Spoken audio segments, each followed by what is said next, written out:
Corey, thanks for coming on the podcast. We always start off with a brief introduction of yourself and your business, and then we'll take it from there. Cool. So my name is Corey. I am the CEO and founder of Versus, which is a media brand, fan community, and creative agency that champions the future of football and the game's impact on culture and society. I started the business in 2017.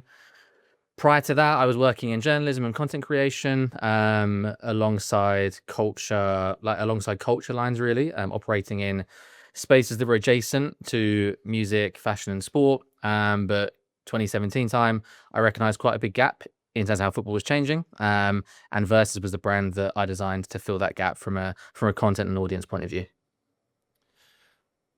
We'll get straight into it. Actually, the business wise, because you just mentioned that you spotted a gap. What was that gap in terms of it changing?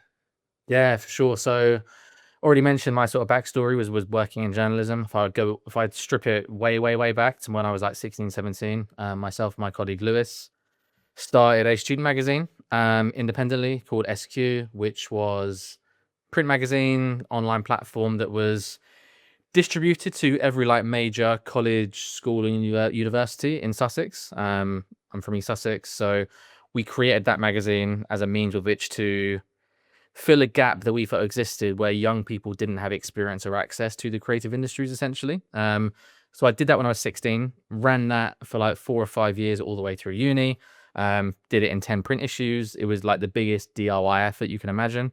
Like two fairly spotty, ignorant kids sort of doing door-to-door sales with local businesses, interviewing music talents, pro football players, sort of stylists and designers, all through the guise of like youth culture, really. So from the earliest days, I was quite a passionate youth culture storyteller.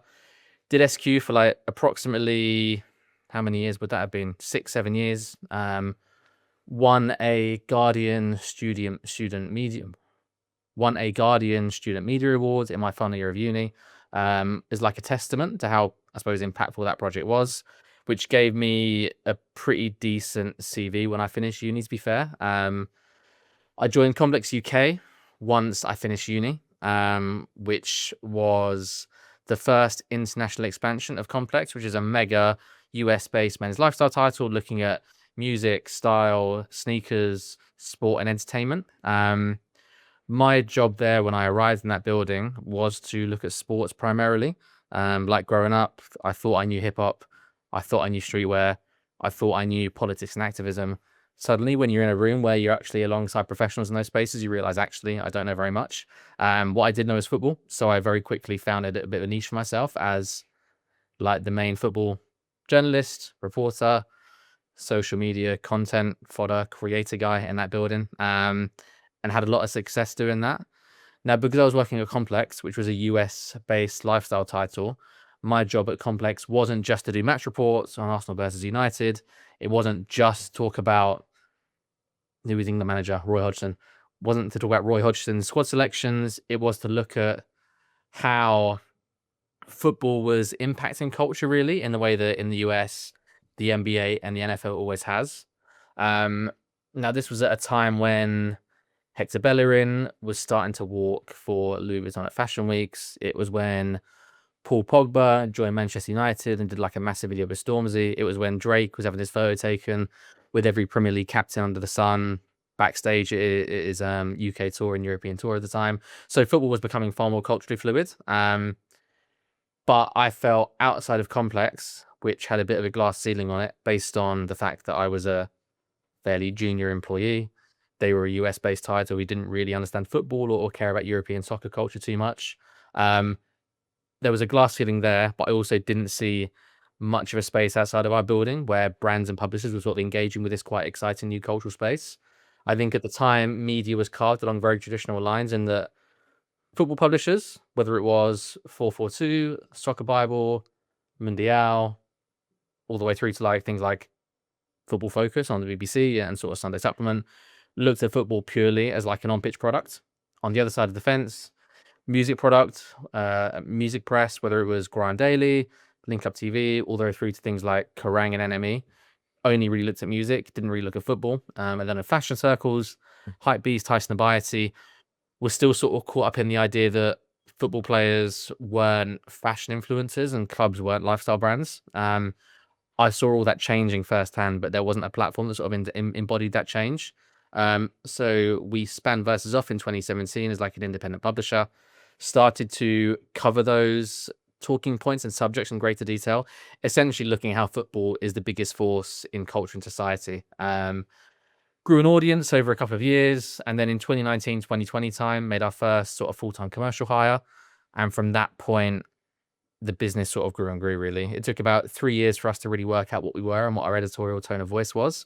But from that point, when we had the audience established, when we started to be able to communicate what the brand represented, it became a commercially viable thing where advertisers and brand partners were willing to pay us basically to produce content in collaboration with them to reach our audience, which was, and hopefully always will be, like 16 to 24-year-olds who are culturally progressive, socially diverse, and ready to embrace football's cultural credentials, really. And the idea that football isn't just a sport, but is like a multifaceted entertainment ecosystem that has its roots in music, style, gaming, activism, gender equality, and so many other passion points that are core to like young identity, basically.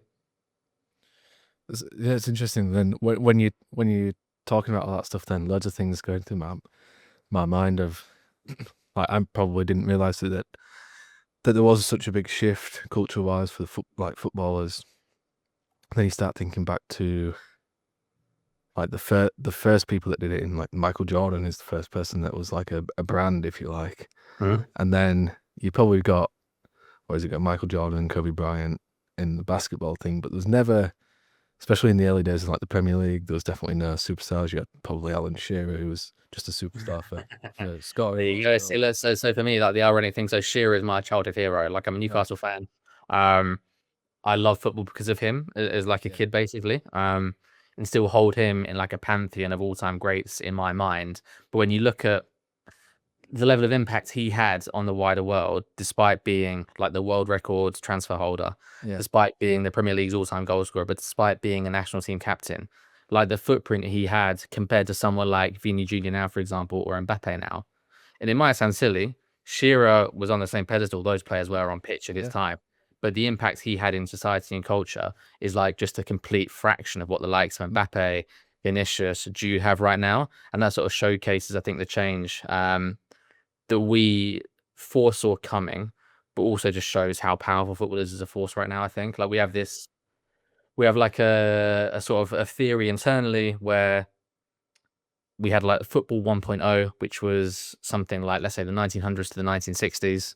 I'll start that, I guess.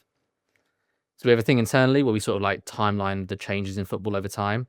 We have like football 1.0, which was something like the 1960s to the 1990s, where the game was very much rooted around like working class cultures. It Yeah. wasn't a diverse place, either on pitch or off pitch. The whole experience was really rooted around just going to the games, and players were still sort of everymen, individuals. They weren't people on a pedestal who earned tons of money. They were sort of working class heroes. You then go to like the 1990s. We call that football 2.0. We had a big influx of money. Football became like a massive television product.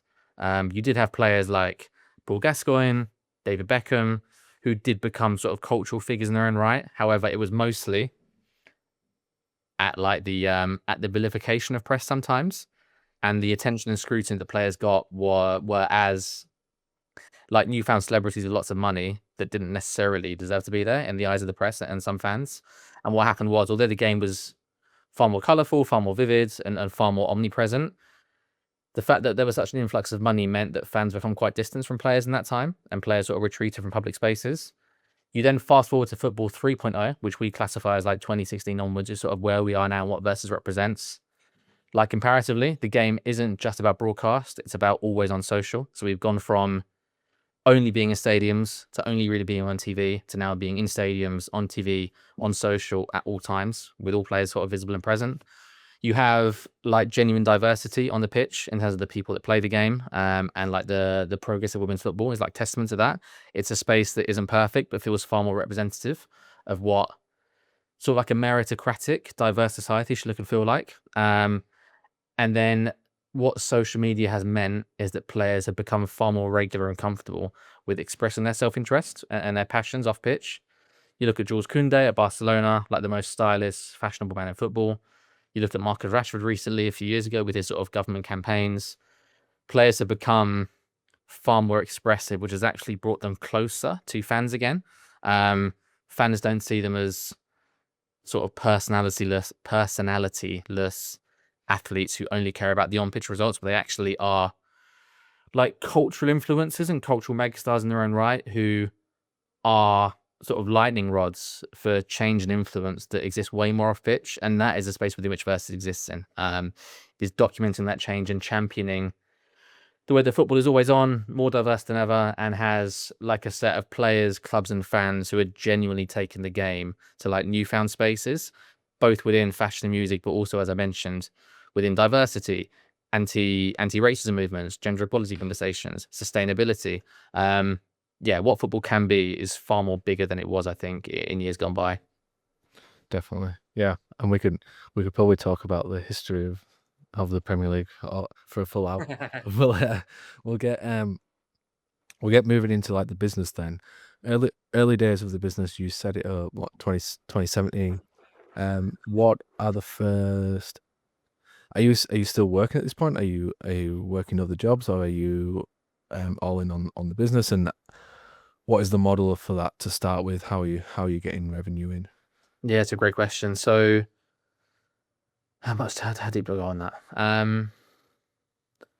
Yeah, it's a great question. So, with the Versus sort of, I suppose, founding moment, we pitched it to sort of our boss at the time, which was the founder and MD of Woot Media. Now, Woot Media is like a media sales agency that has provided advertiser services to cool independent websites over time. Now, Woot had the license to Complex UK.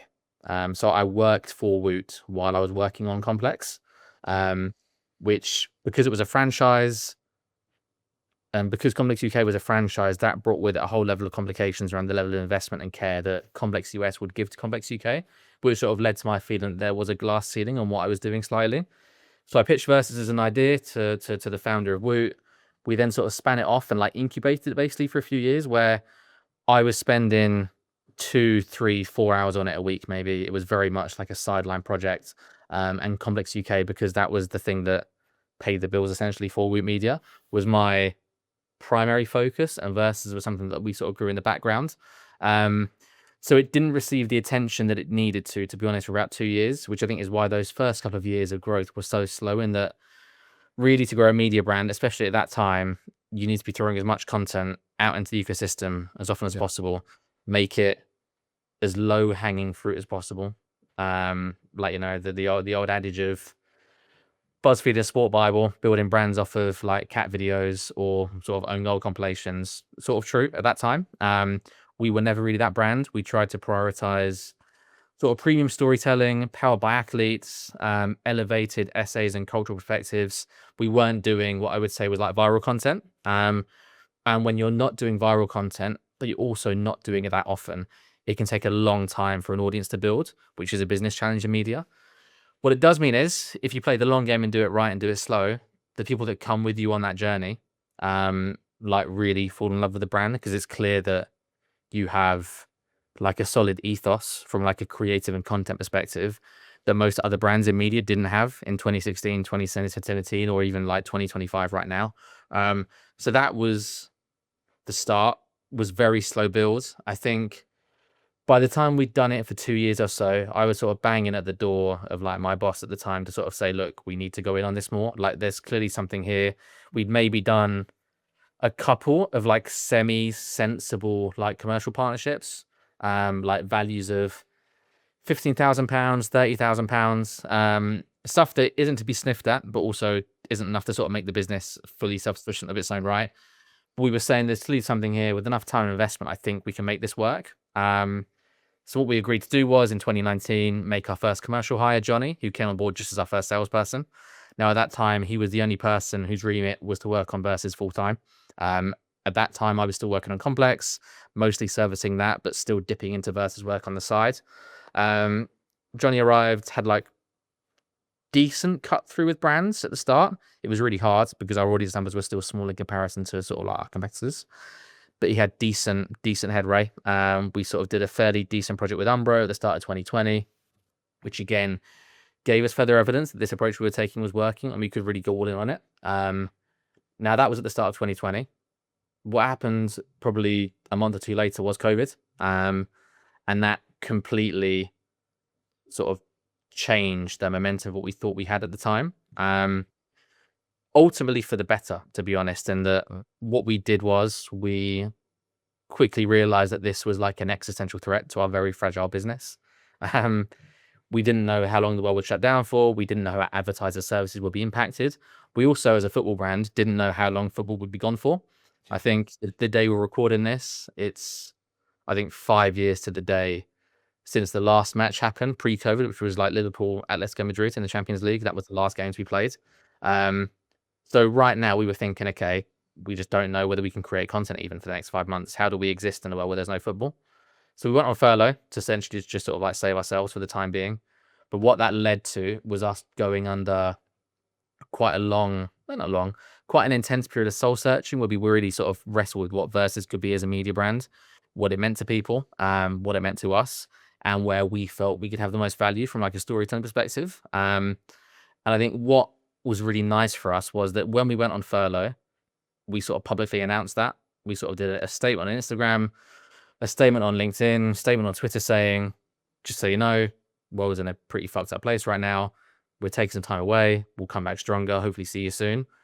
Like people were really affected by that. There was clearly a big outpouring of people who didn't want us to go away, wouldn't know where they would get their sort of content fix from for the next few months, really sort of vocalized how important they felt our presence was in football. And again, our presence, like very progressive, very diverse, very culturally, very culturally attuned compared to what football is typically like within mainstream media. There was clearly a gap we were filling that people felt, and we hadn't really clocked that before. So when we went away and saw those responses, we felt, okay, there's clearly like a greater appetite for what we can do. And clearly there's like a bit of a social responsibility where people look to us as like a real ray of light in otherwise quite dark times, whether that is within football or broader society. So what we chose to do was like go in far deeper on like purposeful storytelling. And at a time of COVID, when people needed to be united, needed moments of hope and togetherness and community, we sort of strove to be the football brand that would go far deeper on those stories than anyone else. So we came back off furlough a month or two later. What do we do? The world was still in lockdown. We were sort of looking at, okay, how do we do community events on Zoom where we upskill our audience in things like creative writing and things like photography and give them a sense of what it's like to work in football? How do we not just produce news pieces on the latest documentary on Amazon, but how can we put together like a documentary guide for fans to watch during lockdown where actually we sort of watch things with them and sort of give them entertainment off platform? How can we create content direct with athletes over lockdown where instead of thinking that football is like far away, we actually go on Instagram live with a player or organize a FIFA tournament with Harvey Elliott and actually get our audience connecting with players directly? We became far more audience focused in our content approach, which completely revolutionized, I think, the value we saw in the business and in turn the value advertisers saw in us. And that really was like the big takeoff for our business, is once we doubled down on what we thought we could be and the value we could have to audiences, we were then able to communicate the value we would have to advertisers so much clearer. And that we will let you be a part of this new culturally progressive, socially diverse football space that no one else touches. We will let you reach a community and an audience that has a mindset of football being far more engaging and colorful than it's ever been before. We will help you storytell in new ways. And we didn't really have that before. And that only came about because of how disruptive COVID was. So as bad as that was for so many businesses, for us, the disruption and the break from rhythm really helped us find ourselves. And when we came off furlough in 2020, by the end of 2020, I was only doing Versus work. We'd got the business to a point where we could see profitability just being around the corner. And we were able to scale the business from, I think it was 4 people at the end of 2020. We're sort of hiring for our 20 and 21st hires now. So we've really managed to grow the business from that point on, purely self-funded, purely sustainably, have been profitable ever since. And yeah, we've done it bootstrapped, and we've done it like with a lot of like hard work and pedal to the metal attitudes internally, not just from me, but from the entire team. But it's all because we had like such a commitment to doing community-led, impactful, purposeful work in football at a time when no one else was. And I think when your mission statement as a brand is very, very clear, people will like ride or die for it. And that is outside of the building in terms of audiences and the loyalty they give you. But it's also inside the building in terms of the staff you bring on and the loyalty they give you as well, because you're feeding something much bigger. And that is what we didn't have at the start, but it's what we have now. Very good. The thing that sticks out there is the like listening to the audience rather than the brands, because it can be easy for you to, I guess it's easy for you to look at the brands as your customers, but if you look at the audience as your customers, then you get the traction from them. That's when the brands come to you. So having that, like skipping the brands, if you like, and just concentrating on what the audience wants, then lets the brands see this is what we're doing, this is like the engagements that we're getting, and that in turn gets your actual customers in, if that makes sense. Yeah, like media is so strange that you're constantly serving like two paymasters basically. Yeah. But one of the paymasters, the audience, don't pay you anything. Yeah. But unless you literally sort of maintain brand heat. And you can really see if your brand is hot or not, literally by the comments that your posts generate every single day, by looking at how fast audience growth is, and also by looking at how you are being responded to in market, not by brands, but by players, by talent. Like we're really proud to have a really, really positive reputation within the player community. Historically, football players haven't looked on media very fondly, for reasons I explained previously with like Beckham and Gascoigne. Like the tabloids treated them pretty horrifically in times gone by. And even up to now, if you look at some of the treatment Sterling has faced, Rashford has faced, even Grealish has faced, like there's a lot of resentment between players and media, because they don't feel like they get a fair shake. We've always championed players and sort of their right to self-expression, individuality, and we've always held them to account. And there are lots of examples of that. But because we generally enter into like a content agreement with players and with our community that's based on honesty, respect, and good faith, players love that, and they don't see it elsewhere often enough. Like we're followed and respected by some of the biggest players in the world, ones I've mentioned on this podcast already, who like truly vibe with what we do. And again, that's like a great temperature check, because if we can say, and we do to brands all the time, that Jude Bellingham has like followed us since he was 15, like DMs us regularly, shares our content. We're the only person, the only brand he sort of chose to work with when he sort of launched his Predator, like, 3 or 4 months ago. That is like an absolute superpower. Because those players, if they respect us, then by extension, why wouldn't all the other young football fans, I guess, who sort of idolize Jude and what he represents? So yeah, media strange, but keeping the audience sweet is so important for us. And the biggest challenge we had on the outset, right, is that if you are like a DTC product, and let's say you are producing cat food, just use that as an example, in theory, you can sort of sell that to people on day one. Like, yes, you need to get your stockist lined up. You need like a good commerce platform available. You need to ensure that you have some route of reaching a market and a customer. But in theory, if your product is built, you can sell on day one.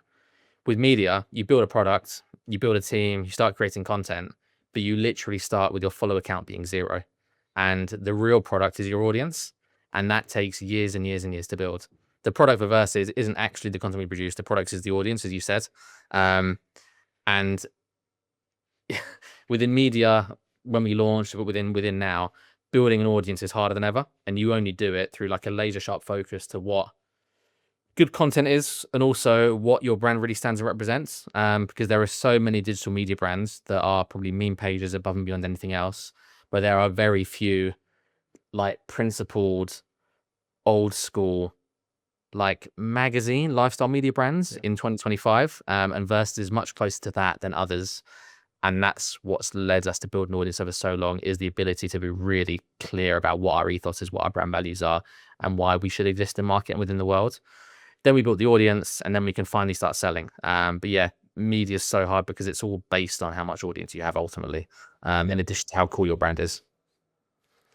I'm interested in, you say, like you mentioned, your business development person that you brought on quite early. I'm interested in the evolution of that then, so like how you've got these brand partnerships. Is it a case of, I guess it's a mixture, to be honest, of outbound and inbound, them you going out and saying this is what we've got, and then them coming to you, but what were the main drivers? Probably around that just coming out of COVID part, and then what does that look like now? Yeah, so I've sort of just sort of alluded to it slightly, is that when you are a media brand, the things you either win on are like cultural credibility and worldview, like is what you represent perfectly in line with what a brand wants to achieve this quarter with its tactical campaign? Or alternatively, do you have the audience set that is big enough for a brand to buy direct? So, okay, let's say that Nike have two campaigns this year. One is to empower young women to embrace their sort of inner champion and their inner victor, which is sort of what you saw with the Super Bowl commercial a few weeks ago. And the second is a direct sort of boot drop, where they need to just reach as many people as possible.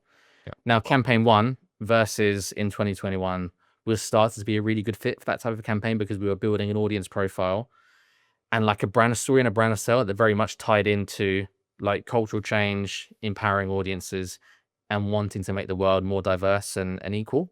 Therefore, when that brand story was set, we had a lot of cut through with brands who wanted to do purposeful work. Now, the other side to it was we didn't yet have the audience size where we could command big media budgets just to distribute assets, just to do product focused stories, where in theory anyone could be the customer because our audience wasn't that set. So 2021, we were really winning off a brand story that felt very much of the zeitgeist. This was at a time when George Floyd had just been murdered. The Black Lives Matter movement was on the rise. Football players were being far more vocal during COVID about their desire and ability to sort of raise money for the NHS and wanting to make positive movements. We, with any brand really in football or sport, to be honest, who could engage with these issues credibly. Therefore, we had a lot of success on Force for Good campaigns. Now, as time has progressed and our audience has grown bigger, we've won not just on being the most progressive and purposeful brand in football and being able to do community activations because of that. We're also winning because our audience is growing to a size where we can do those more sort of direct, old school, straight up media buys. Like the Versus audience now totals over 1 million across all platforms. That is, I think, well, it's even more than that now. It's like 1.2. I think it's 800,000 on TikTok, nearly 400,000 on Instagram. So we've got audience at critical mass where we can do sort of more direct media buys. But the third thing is we've gone much harder recently on the stuff was at the very onset of our brand ethos, which was football being extremely fucking cool. Being genuinely like fashion forward, being genuinely in touch with the world's biggest music artists. And again, currently no one is really telling those stories well enough. So we're also winning on that basis. So yeah, initially initially it was all outreach. It's still a lot of outreach. Lead generation for us is massive. We always need a reason to go back to our brands and clients with a new perspective, new insights, and a new reason to work with us. But the bigger we get and the more established we are within like the media ecosystem, the more brands come to us with direct buy requests, direct creative ideas, and a desire to work on the Versus platform because they've seen the brand grow for so long that they already know what we are. They know how they can work with us, and they know that the audience we've built is the right audience for their product, essentially. So yeah, outbound will never change. That will never leave us. But it's more inbound the bigger the brand gets. Very good. Very good. Is there anything that you want to touch on before we go into like future and what's coming next? No, not especially. I mean, is there anything you feel like you need more information on, like a more nuts and bolts answer to anything? One thing I was thinking is maybe like I'm interested to know if there's like one piece of work or one project that you've done in the last few years that has been like we've made it now, and it's like a pinch me moment, if you like. Yeah, there have definitely been a handful of what I would call like seminal projects that have sort of really marked a fairly big change in the business. The first one was like I've mentioned it already. Like the very first significant piece of branded content what we did was with Adidas in 2019, I believe it was early 2019. It was around a boot pack launch. We sort of pitched to them the idea that instead of using players to launch boots, like let's use a handful of like really credible music artists who have all got strong connections to the beautiful game, and sort of place music artists as like the athletes and as the talent. That was our first major brand work with both the media agency, but also like a big three sportswear brand. That was amazing. I think 2 years on from that, we did like a campaign with Nike that at the time was, I think, over 10 times the size of our previous bigger budget. It was a pan-European campaign during COVID again, that looked to upskill people in the UK, France, and Italy around like the human elements of football. So it was like Zoom sessions on how to be a better leader, how to talk to your teammates, how to overcome challenges on the pitch and off the pitch. Very versus in by its very nature, but also the scale of it and the rate of delivery was just massive. And to be honest, was too big for us at the time. We were still a team of 4 people when that signed off. We were nowhere near big enough to deliver the work, and we did it, but not without a fair few cuts and scrapes and sort of taking our lessons from that. Um, and then I think a more recent one, which sort of showcased the power of the brand, is a campaign we did last year with Chivas Regal, called Versus 50. Now, this was amazing because it was probably the first time that a brand has really supported us to create like a massive IP moment for our brand. I think we built the Versus 50 off the idea of what Forbes 30 under 30 has been, under what Days 100 has been, with the idea that the football cultural space that we've helped to build and have led the charge on is now so big and so varied that you can actually credibly build like a network of individuals who have all contributed to this change. And this was everyone from Ian Wright and Ebere Eze, who have made football like a more sort of culturally creative, broadcast friendly space to be, all the way through to people like Ramina at Girls United or Shamik at Goalpost League, who have made football far more accessible on a grassroots level. What we want to do with Versus 50 was celebrate the individuals who have contributed to building a football ecosystem that is far more culturally progressive and culturally credible than ever before, but also far more equal and diverse. And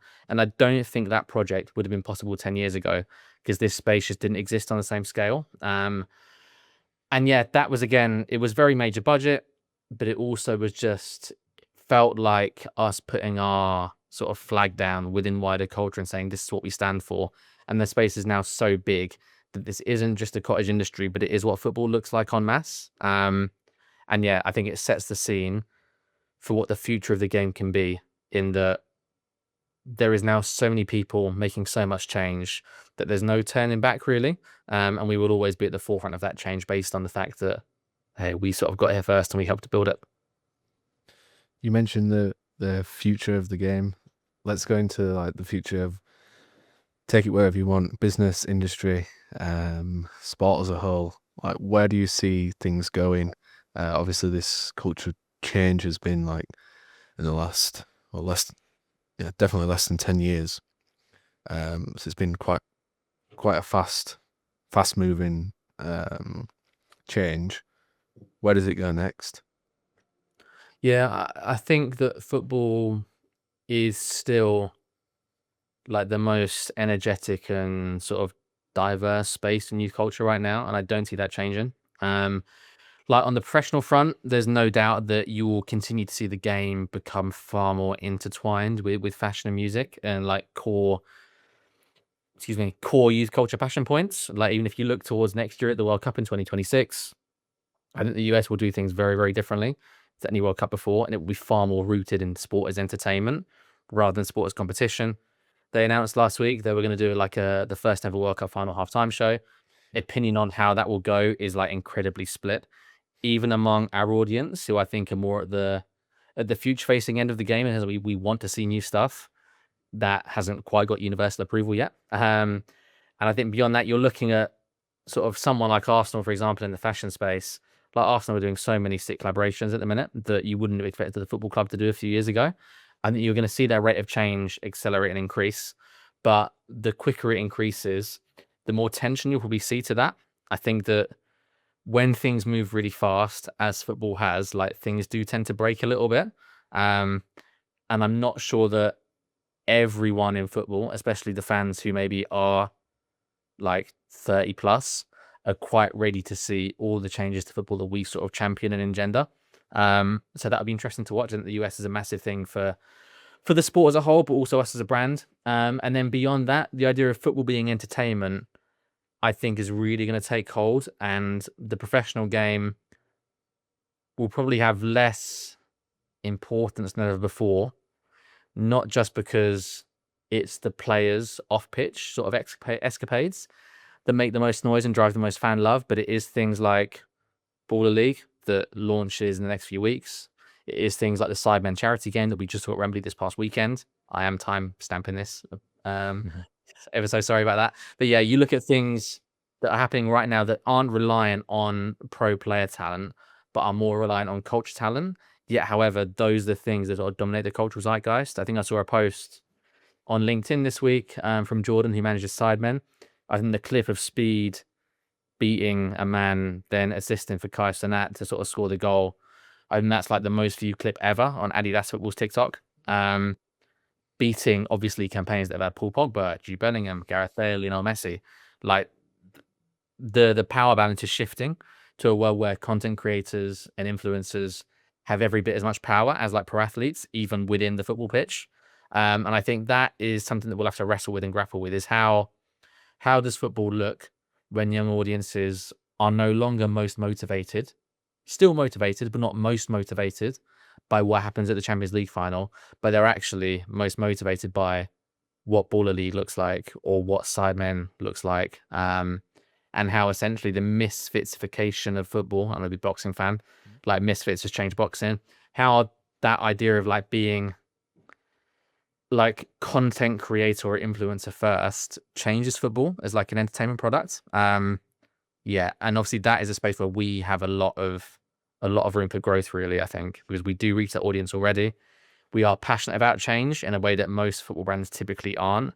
So when these things happen, I think we're well positioned to try and sort of either like ride the wave of that change or actually drive headfirst into it while others tend to reverse.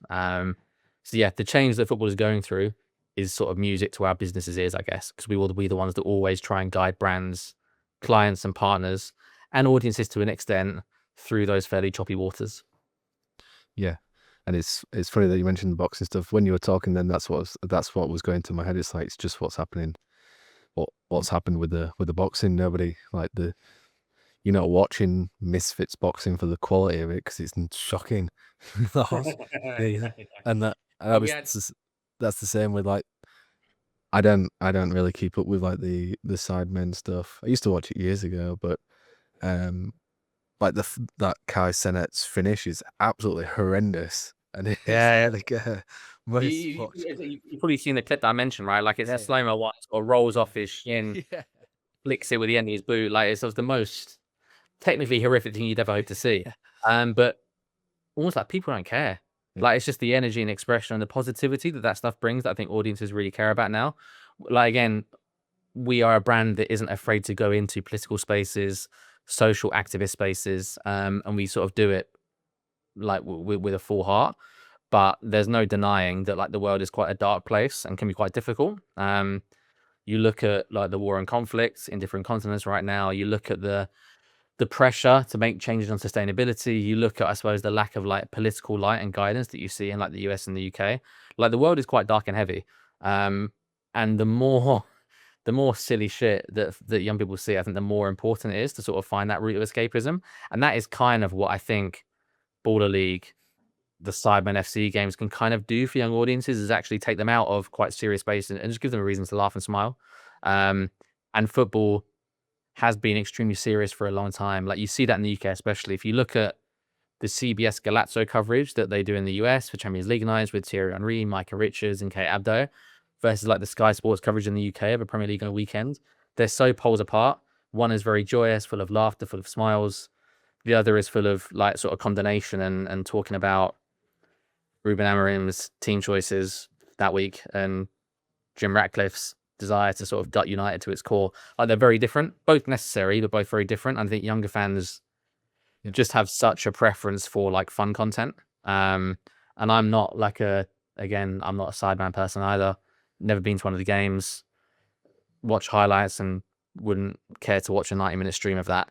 But you just can't deny like the impact and the gravitas it has with young people. And if we want to continue being the future of football, which is what our tagline is, and reach young audiences, whether that's me heading that organization and doing it now or someone else in like 5-10 years time, we're always going to need to be on the side of change. And yeah, that content creator space, that influencer space is most definitely changed to the established order. Definitely. Corey, it's been interesting to talk about probably stuff that I'm not consciously aware of that's going on, but I'm obviously a big sports fan, so things start to make sense for me. And like I say, it's the culture change is like changing more rapidly than ever, like the stuff that we just went through. So super interesting. If people like the sound of you and what you're doing and don't know about Versus, where can they find you? Yeah, so best place is all social platforms. At Versus on Instagram, that's VERSUS. At Versus on TikTok. Website is versus.uk.com. And yeah, if you search my name on LinkedIn or Instagram or anywhere else, you'll probably find a bit of me as well quite easily. But yeah, if you search Versus often enough, you should find us quite easily. And yeah, thank you for having me.